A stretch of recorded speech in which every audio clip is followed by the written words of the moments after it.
하나님은 우리를 감동시키시는 하나님이십니다. 우리의 마음을 감동시키고 우리의 생각을 감동시키고 우리의 손과 발을 감동시키시는 하나님이십니다. 하나님은 우리를 억지로 끌고 가시는 하나님이 결코 아니십니다. 하나님께서 우리에게 말씀을 통해서 또 기적을 통해서 이적을 통해서 하나님께서 나를 부르시고 우리를 세우시고 하나님의 사명을 주셨다라고 하는 꿈, 비전, 환상, 계시 이런 것들을 통해서 먼저 우리에게 마음에 감동을 주십니다. 아브라함도 그랬고요, 요셉도 그랬고 모세도 그랬고 지금 우리가 배우고 있는 이 느헤미야도 하나님께서 시작하셨을 때에 마음에 감동을 주셔서 아비 집을 떠나기도 하시고 또 꿈으로 뛰어들기도 하시고 또 출애굽의 사명을 감당케도 하시고 무너진 성벽을 재건할 수 있도록 하나님께서 마음에 감동을 주시는 하나님이시다라고 하는 것입니다. 사랑하는 성도 여러분, 하나님께 감동을 받으셔야 됩니다. 하나님께 우리가 예배를 드리잖아요. 또 기도할 때도 마찬가지고 오늘 또 우리 김유단 목사님께서 찬양을 참 잘 인도해 주셨는데 찬양 가운데 뭐가 있습니까? 우리가 교회적인 용어로는 은혜라고 말합니다. 은혜 받았다, 은혜가 있다 그러지만 더 한 걸음 들어가 보면 우리 마음에 감동이 있기 때문에 은혜를 받는 것입니다. 그러니까 10명이 모이던 100명이 모이던 1000명이 모이던 하나님의 말씀은 동일하고 하나님의 은혜는 동일한 줄로 믿습니다. 문제는 받아들이는 우리에게 있는 거예요. 그거를 은혜로, 말씀으로, 계시로, 사명으로 받아들이는 사람들은 어떤 사람들이냐? 마음에 감동 있는 사람입니다. 마음에 감동 있는 사람. 오늘 7장 말씀은 예루살렘 성벽을 재건한 후에 느헤미야가 이스라엘 백성들의 수요를 계수하고 있는 내용으로 나와 있습니다. 지난 시간에는 쭉 사람들의 이제 이름이 나오고 이제는 그 수요의 계수가 나오게 되는데 첫 번째로 느헤미야가 하나님의 감동을 받아 기록했다는 것입니다. 여러분, 감동한 사람이 다른 사람을 감동케 하는 것입니다. 선한 영향력을 흘러보낸다는 말은 무슨 말이냐면 내가 받은 은혜를 다른 사람에게 줄 수 있는 거예요. 여러분, 내가 없는 것은 줄 수 없습니다. 생각은 있죠. 다른 사람에게 뭔가 선한 영향력을 끼쳐드리고 싶고 좋은 것을 주고 싶고 사랑하고 싶고 용서하고 싶고 하나님의 말씀을 전하고 싶고 참 좋은 마음입니다. 그러나 그런 마음이 있다고 한다면 그런 마음 가운데 우리 안에 그런 거 담으셔야 됩니다. 안에 있는 것이 나오게 되어 있다니까요. 여러분, 여러분의 생각과 여러분의 마음과 여러분 안에는 무엇이 담겨 있습니까? 죄송하지만 세상 것으로 가득 담겨져 있고 원망하고 불평하고 부정적이고 내 생각과 내 경험으로 가득한 사람은 다른 사람을 감동시킬 수 없습니다. 감동받은 것만큼 감동을 주는 것입니다. 저는 우리 평화교회가 하나님의 감동으로 충만한 교회가 되기를 소원합니다. 평화교회를 다니는 여러분들이 하나님의 은혜로 가득하기를 바랍니다. 왜냐하면 나만 좋은 것이 아니라 우리 교회만 유익이 있는 것이 아니라 그 받은 은혜와 감동을 원흥 삼송 지역에 있는 영혼들에게, 내가 만나는 우리 가족과 친구들에게 전해줄 수 있기 때문인 것입니다. 리더는 누굽니까? 어른은 어떤 사람입니까? 믿는 사람은 누구입니까? 먼저 하나님의 은혜를 경험한 사람입니다. 사랑하는 성도 여러분, 하나님의 은혜를 사모하십시오. 그리고 그 사모한 것을 마음에 담으십시오. 흔들어 가득 차 넘치도록 하나님께서 주신다고 분명히 약속하셨습니다. 만족하지 마세요. 지금까지 받은 거 물론 하나님께서 많이 주셨지만 지금이 중요합니다. 어제 받은 은혜가 아니라 오늘 은혜를 받으셔야 됩니다. 작년에 받은 감동이 아니라 지금 감동을 받으셔야 됩니다. 아유, 목사님 감동받을 일이 없는데요. 아유, 교회 나와도 뭐 사람들 만나도 감동받을 일이 없어요. 목사님, 저 어떻게 하면 좋아요? 물론 사람을 보고 세상을 보고 교회를 보면 감동받을 게 없죠. 이해를 합니다. 그때마다 제가 말씀드리고 싶습니다. 하나님 바라보세요. 하나님 바라보세요. 사람 보면, 세상 보면 감동받을 일 없죠. 오히려 시험 듭니다. 알수록 시험 들고 어려워요. 그러나 하나님은 알수록 감동이 있는 겁니다. 은혜가 있는 것입니다. 여러분, 신앙은 자라야 돼요. 성숙해야 됩니다. 무슨 말입니까? 하나님을 더 깊이 알아가셔야 돼요. 하나님을 더 가까이 가셔야 돼요. 그러면 살아계신 하나님이 날쌘 검처럼 말씀을 통해서 우리의 딱딱하고 굳어지고 감동받지 못하는 마음을 쪼개시고 깨트려 버리시고 우리의 마음 가운데 은혜와 감동으로 충만하게 넘치도록 하여 주실 줄로 믿습니다. 두 번째로는 오늘 말씀해 보면은 이름을 등록했다고 했습니다. 이름을, 지금 이름이 나오지 않습니까? 오늘 또 61절 말씀해 보면 델멜라와 델하르스와 구룹과 압돈과 암멜로부터 올라가서 이렇게 쭉 지금 계보가 나오고 있는데, 여러분, 이름이라고 같은 이름이 아닙니다. 요한계시록에 보면 하나님의 보좌 우편에 책이 2권 있습니다. 책이 2권 있어요. 하나는 생명책이고 하나는 우리가 이 땅에서 어떻게 일했는가를 보상하는 상급의 책입니다. 생명책에는 예수 그리스도의 보혈로 인하여 구원받고 거듭난 하나님의 자녀의 이름이 기록되어 있습니다. 여러분, 하나님이 이 땅에 있는 사람들 다 사랑하신다니까요. 다 구원받기를 원하시는 하나님이신 줄로 믿습니다. 그러나 하나님도 생명책에 기록된 사람들만 하나님께서 영원한 생명을 주시는 거예요. 여러분, 이 원리를 오해하거나 왜곡하거나 잘못되게 하지 마시기 바랍니다. 또 한 가지는요, 하나님께서 생명책에 기록된 사람들 중에서도 이 땅에서 헌신하고 충성하고 순교하고 봉사했던 사람들의 이름을 기록하여 영광의 면류관, 의의 면류관, 생명의 면류관을 하나님께서 허락하여 주시는 겁니다. 여러분, 받고 싶지 않으세요? 목사님, 저는 그냥 구원받는 것도 감사합니다. 천국 가는 것도 고맙습니다. 예, 물론 천국 가고 구원받는 것도 너무나 귀한 일이지만 이왕이면 하늘나라 가서 영광의 면류관도 쓰시고 생명의 면류관도 쓰시기를 바랍니다. 저도 욕심이 있어요. 저는 어떤 욕심이냐면은, 하나님께서 기웅아, 보니 생명책에 기록이 되어 있구나. 생명책에 기록이 되어 있으니 하늘나라 와라. 또 상급책을 보니까, 그래, 너가 조금 열심히 세상에서 열심히 일했구나. 내가 영광의 면류관을 줄까, 생명의 면류관을 줄까? 그러면은, 하나님, 저는 영광의 면류관, 생명의 면류관 필요 없고요, 하나님 나라에 찬양되고 싶습니다. 찬양대. 테너는, 노래는 못하니까 테너는 안 되고 베이스 좀 시켜주십시오. 베이스. 진짜 저는 이거 중학교 때부터 꿈꾸며요. 제가 천국 가면 할 일이 있는데, 요한계시록 4장에 보니까 찬양대가 있더라고요. 찬양대가 있고 24장로와 그 수많은 무리들이 영광 영광 거룩하다 거룩하다 찬양을 부른대요. 그래서 저도 욕심에 찬양대를 하고 싶은데, 노래는 못하니까 테너는 튀니까 저쪽 한쪽 구석에서 베이스로 거룩하다 거룩하다 하나님의 영광 어린 양을 찬양하고 싶은 그런 욕심이 있습니다. 저는 꼭 하나님께 부탁을 드리려고 그래요. 무슨 말입니까? 이름이 기록되어 있다는 거예요. 여러분, 하나님께서 기억하는 이름이 되십시오. 아니, 하나님께서 기록되어져는 이름이 되십시오.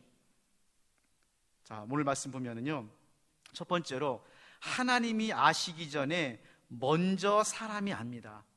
지금 이름들이 다 기록되어져 있잖아요. 이 이름들은 느헤미야가 꼼꼼히 살피고 난 다음에 그 이름을 기록했습니다. 자, 여러분, 여기 보면은요, 42,000명이 넘는 사람들이 참여하고 있거든요. 몇 명이요? 42,000명이 넘는 사람들이 예루살렘 성벽을 재건하는 데 참여하고 있는데, 그 중에서 헌신된 사람들의 이름을 느헤미야가 기록하고 있다는 거예요. 여러분, 하나님의 성업에 참여하는 것으로만 만족하지 마시고 그 성업에 참여하여 하나님이 기록하고 기억하는 이름이 되시기를 주님의 이름으로 축원합니다. 근데 먼저 놀라운 것은요, 사람들이 먼저 안다는 거예요. 묵묵히 하나님의 일을 하고 교회를 세우고 하나님께서 주시는 그 사명을 감당하면 목사도 알고 장로님도 알고 성로님들도요 알아요. 저 권사님, 저 집사님 정말 교회를 위해서 헌신하시는 권사님이셔. 정말 충성하시는 집사님이셔. 저런 분 10분만 있으면 정말 귀할 것 같아라고 사람들이 먼저 알고 인정해주고 사랑해주고 칭찬해주고 세워주는 줄로 믿습니다. 여러분, 제가 부탁드리고 싶은 것은요, 죄송합니다, 자기 입으로 헌신한다고 말하지 마세요. 내가 내 입으로 내가 충성한다고, 내가 헌신한다고, 내가 희생했다고, 내가 이만큼 섬겼다고 말하지 마세요. 그렇게 말하는 순간 그동안 했던 수고와 헌신이 다 물거품이 됩니다. 참으세요. 사람들이 나를 인정해주지 않고 나를 칭찬해주지 않고 나를 세워주지 않아도 참으세요. 내가 내 스스로 내가 했던 일을 말하지 마세요. 난 한 번도 새벽에 안 빠지고 새벽기도 나왔다고 말하지 마세요. 사람들은요 다 알아요. 여러분이 다른 사람을 칭찬하지 않는 것처럼 다른 사람이 여러분을 칭찬하지 않는다고 해서 모르는 것은 아니라니까요. 그래서 두 번째로, 다른 사람이 몰라준다고 섭섭해하지 마세요. 그것은요, 다른 사람 앞에서 여러분이 헌신하는 거예요. 사람들 앞에서 수고한 거예요. 그러면 안 되기 때문에 다른 사람들이 몰라준다고 섭섭하거나 시험든다고 말하지 마십시오. 반드시 여러분이 하는 그 일은 드러나게 되어 있고, 때가 되면 하나님께서 칭찬해 주실 뿐만 아니라 사람들이 세워주게 되는 거예요. 세 번째로는, 여러분의 헌신의 잣대로 다른 사람을 비난하거나 험담하지 마십시오. 꼭 사람들은요, 자기가 잘하는 것, 자기 생각에 조금 했다는 걸 가지고 다른 사람을 비난하고 험담합니다. 전도를 많이 한 사람들은요, 목사가 돼가지고 전도도 한 명도 안 한다고요. 장로님이 돼가지고 말이죠, 한 명도 1년 동안 인도한다고 자기가 잘하는 걸 가지고 다른 사람을 비난합니다. 굉장히 유용합니다, 여러분. 두 번째로는, 혹시 사람들이 몰라줘도 하나님은 반드시 여러분이 하는 일을 기억하고 있습니다. 때로는요, 정말 사람들이 모를 때가 있습니다. 진짜 모를 때가 있어요. 내가 정말 열심히 했는데 아무도 몰라줄 때가 있어요. 그때 여러분, 하나님이 여러분을 기억하시고 아무도 이해하지 못했고 아무도 알아주지 못했던 그 사명을 감당한 것을 하나님께서 칭찬하시고 하나님께서 보상하여 주실 줄로 믿으시기를 바랍니다. 느헤미야가 그런 사람이었어요. 아니, 성령의 인물들이 다 그런 사람들이었습니다. 아니, 기독교의 역사에서 교회를 세웠던 사람들은 사람들이 몰라줘도, 아니, 그 일로 인하여 사람들이 돌판매를 던져도 끝까지 그 좁은 문, 좁은 길을 갈 수 있었던 이유는 뭐냐? 오직 한 가지입니다. 그들이 능력이 뛰어났거나 실력이 좋아서가 아니라 자기를 알아주는 하나님을 바라보고 갔다는 거예요.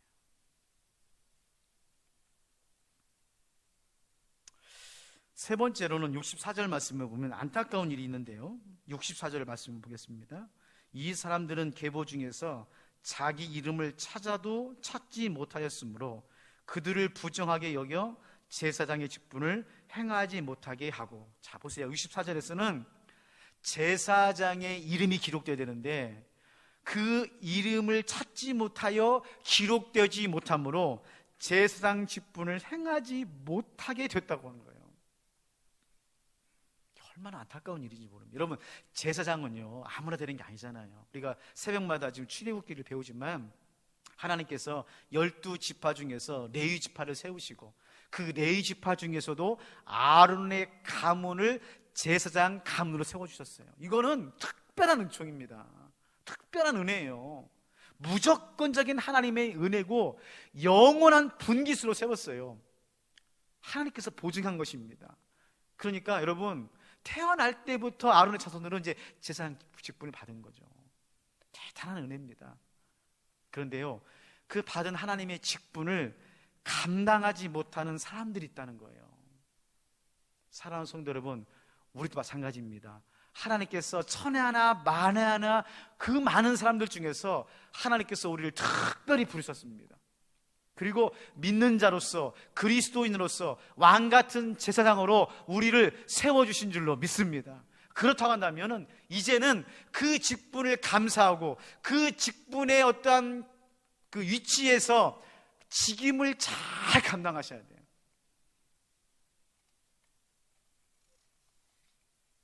근데 적지 않은 사람들이 직분은 사모하지만 직임을 감당하지 못하신 분들이 얼마나 많은지 몰라요.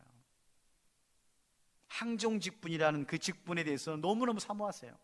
목사라고 하는 직분에 대해서는 너무너무 사모해요.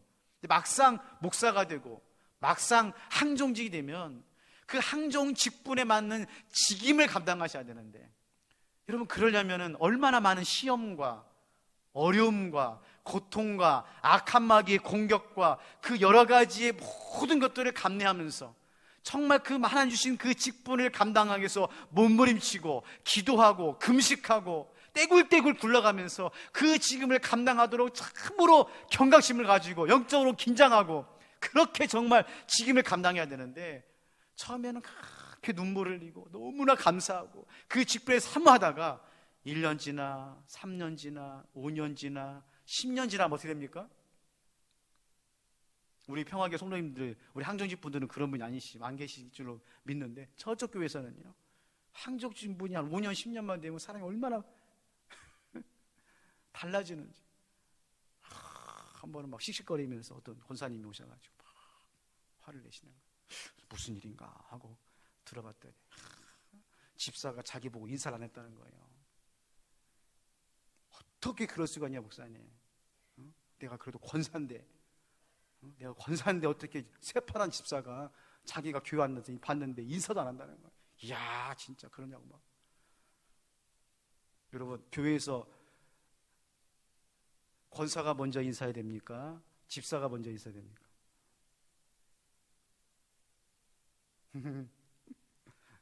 먼저 본 사람이 인사하면 되는 거예요. 먼저 본 사람이 인사하면 돼요. 여러분, 오늘 우리가 하나님 앞에서 이렇게 직분을 받고 직임을 받고 정말 하나님의 은혜를 받고 감동을 받아서 사역하는 것은 너무 좋은데, 사역하다가 우리의 마음이 강팍해지고 익숙해지고, 그리고 내 안에서의 여러 가지 마음이 복잡하고 그러한 항종 직분에 대한, 아니 우리 하나님 주신 그 믿음에 받은 그 직분을 정말 감동하면서 감사하면서 끝까지 갈 수 있는 그 믿음의 사람들 되시기를 바랍니다.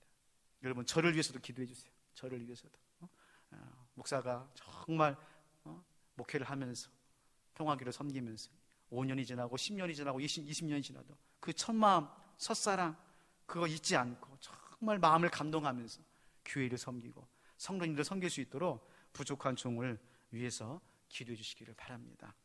마지막으로 이 73절 말씀 보면 이제 모든 게 다 끝났습니다. 이제 모든 게 다 끝났어요. 그리고 어떻게 됐냐? 73절에 이와 같이 제사장들과 레위 사람들과 문지기들과 노래하는 자들과 백성 몇 명과 느비딘 사람들과 온 이스라엘 자손이 다 자기들의 성읍에 거주하였느니라. 밑줄을 쳐놓으세요. 다 자기들의 성읍에 거주하였느니라. 여러분 무너진 성벽이 재건된 모습입니다. 무너진 신앙, 무너진 교회, 무너진 관계, 무너진 영성, 무너진 가정, 무너진 세상이 하나님의 은혜 가운데서 재건되면 어떻게 되느냐? 다 제자리로 돌아갑니다. 그게 마무리입니다. 회복은 뭐냐? 재건은 뭐냐? 새롭게 고치는 게 아닙니다. 새롭게 되는 게 아닙니다. 원래 자리로 돌아가는 것입니다.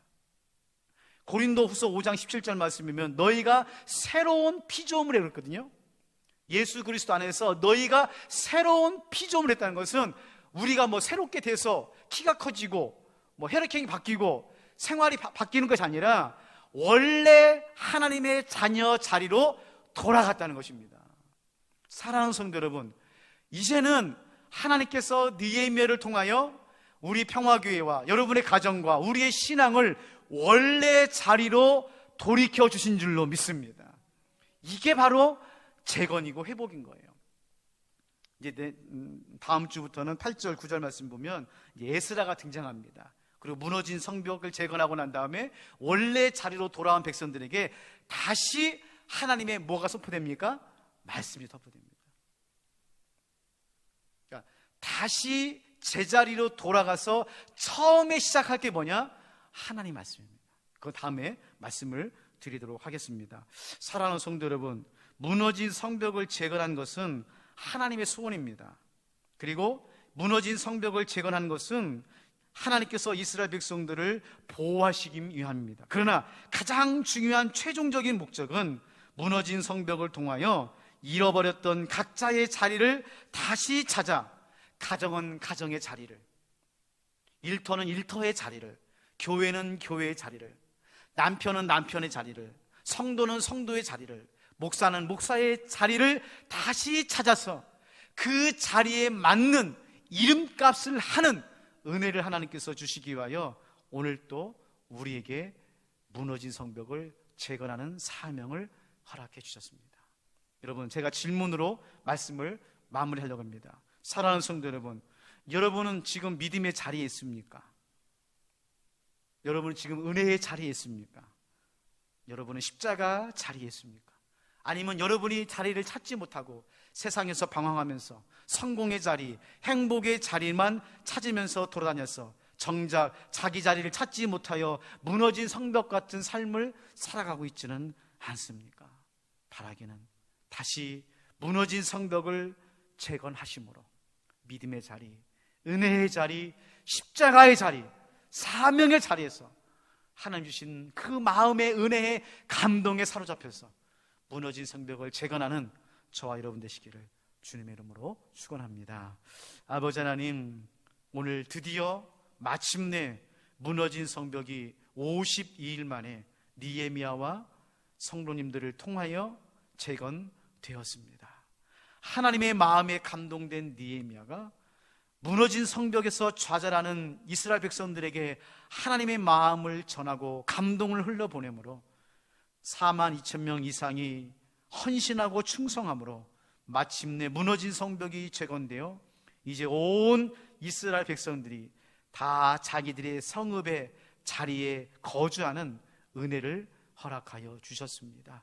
아버지 하나님, 무너진 성벽을 통하여 믿음의 자리, 은혜의 자리, 십자가의 자리를 놓쳐버리고 잃어버리고 세상에서 방황하는 우리들에게 다시 느헤미야와 같이 은혜의 자리로, 믿음의 자리로, 사명의 자리로 불러주시니 감사를 드립니다. 바라옵고 원하옵기는 오늘 수요 기도 나오신 우리 사랑하는 성도님들만이라도 이 믿음의 자리를 굳건하게 지킴으로 우리 평화교회를, 이 땅을 하나님의 나라로 아름답게 재건하고 회복되는 귀한 축복의 통로가 될 수 있도록 하나님 도와주시고 인도하여 주시옵소서.